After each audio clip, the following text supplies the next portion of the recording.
What is going on, guys and gals? It is your boy J Love coming back at you with another video about non-CDL and CDL hotshot, guys. In this video, we're going to be talking about why you should not do non-CDL hotshot.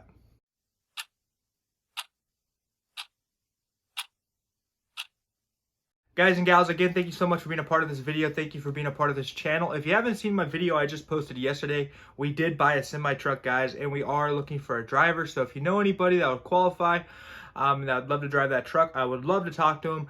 Go to that video. There's a Google form below. Fill it out and let us know. In this video, guys, I want to talk about a couple things that are pretty important right now. I still get a lot of messages from people saying that they want to get into hotshot trucking. I usually ask them what kind of equipment they're going to be running with, and a lot of people are telling me they're going to have single axle, or not single axle obviously, but single rear wheel SRW 2500s or F250s pulling, a 30-foot, non-CDL trailer.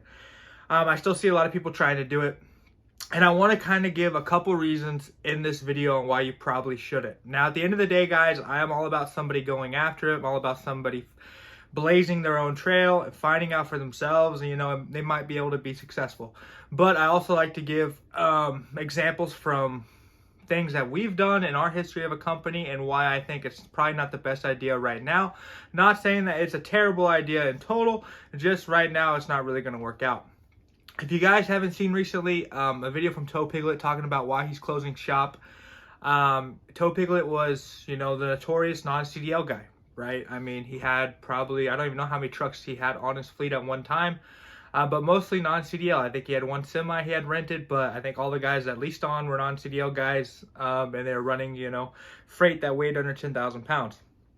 If you guys don't know what I mean when I say non-CDL hotshot, all that implies is that the trailer and truck is rated for 26,000 pounds and under, meaning that the operator of that truck does not have to have a CDL. The problem with, a setup like that is you're only going to be able to haul about 10,000 pounds.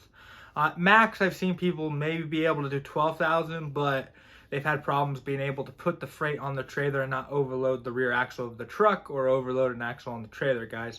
So that's non-CDL hotshot. And non-CDL hotshot, guys, is like a sliver of a piece of a pie. If you look at trucking or logistics in total, flatbed trucking is like a piece of a pie, right? And then hotshot trucking is a smaller piece of that pie. You have CDL hotshot, non-CDL hotshot, you have medium duty haulers. You can put them all on kind of like that smaller piece of the pie. And then if you go non-CDL, they don't even have a CDL, then you're getting an even smaller piece of the pie, guys. And right now, I just don't think it's feasible. If you guys have ever done hotshot, if you have your own company, or if you're thinking about it, the margins happen to be a little bit tighter than semi-trucks sometimes. That's completely 100% true.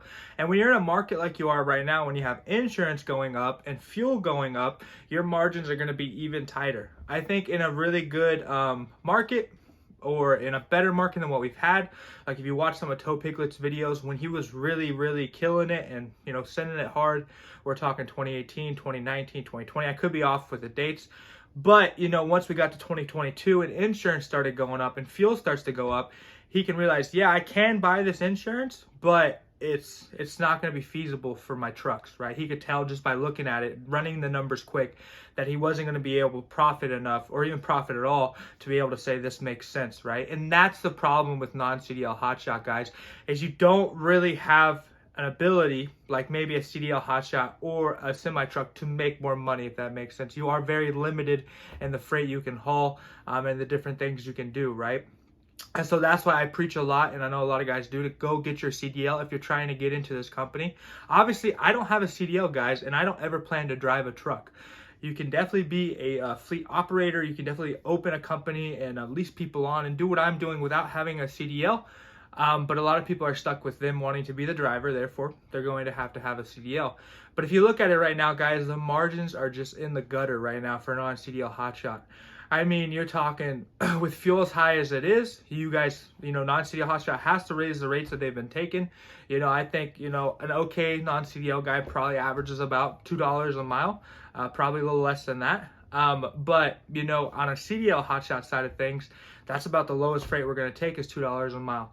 And not that our cost is going to be much different. I mean, maybe the CDL guy is going to have a little bit higher fuel cost, because he's pull in more weight, have a lower rate per mile, which isn't 100% true all the time. But the insurance is most likely going to be the same. Actually, insurance is probably going to be cheaper for the guy that's doing CDL Hotshots, had a commercial driver's license for a while. And so just right now in this market, guys, with how margins are, with prices going up, I honestly believe that non-CDL Hotshot is going to die.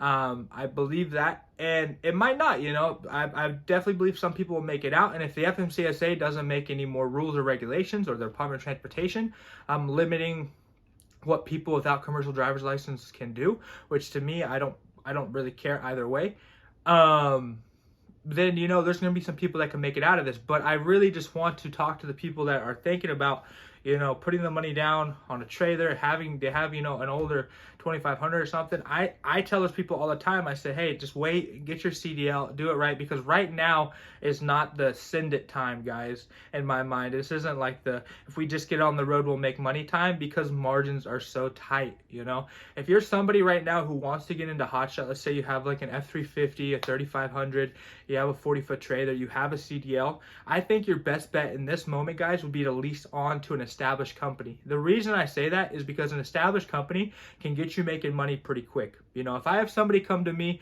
they have all their equipment, they have their CDL, they have their apportion plates, they have their IFTA, they say, hey, I want to lease on, I'm ready to be on the road tomorrow. Chances are I could get them on the road tomorrow. Obviously, got to throw them on insurance, got to do a couple things, but I have spots, you know, with my dispatchers. I give them a dispatcher dispatches a load, and in 2 weeks they're going to be getting money into their bank, right? Because they're already getting onto an established system. And in this market, with how margins are and how much money is going out and how much compared to how much money is coming in, it's important that you can be a part of an established system. I wouldn't say right now at this moment is the perfect time to build your own system, to, you know, to try out different things, just because how expensive stuff is right now. But I definitely believe that you can still make good money when going with an established company, if that makes sense, guys. But if you're thinking about doing non-CDL and kind of getting your own authority and doing all of that work, it's going to be very, very rough, guys. And I think we all have to have the expectation going into it, starting our own business where you're doing non-CDL or CDL Hotshot. Don't just think you're going to be profiting right off the bat, especially if you're not going to lease on with somebody, because you're going to have a brand new authority. Brokers are going to be pushing you around a little bit. You're going to have to deadhead some, and fuel is going to be very expensive, and insurance is going to be very expensive, guys. So right now, guys, I just want to make this quick video talking about why I think non-CDL Hotshot is not a feasible option at this moment, and why I think you guys should really, really look into building a system a little bit more before jumping into it completely, just with, like, you know, some offhand equipment that probably shouldn't be used for Hotshot anyways. I love you guys so much. I hope you all have a great day, and we'll talk later.